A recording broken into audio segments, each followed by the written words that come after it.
Яна Мама, коце, гнездечко,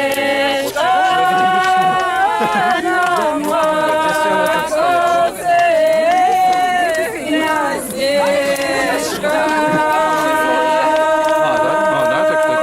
Співайте, я тримаю мікрофон.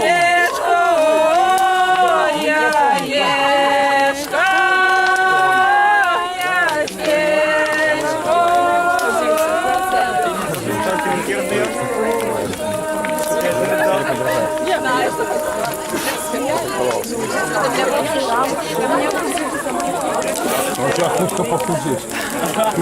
Ну, нас котика замок. Чому дівчина так громко?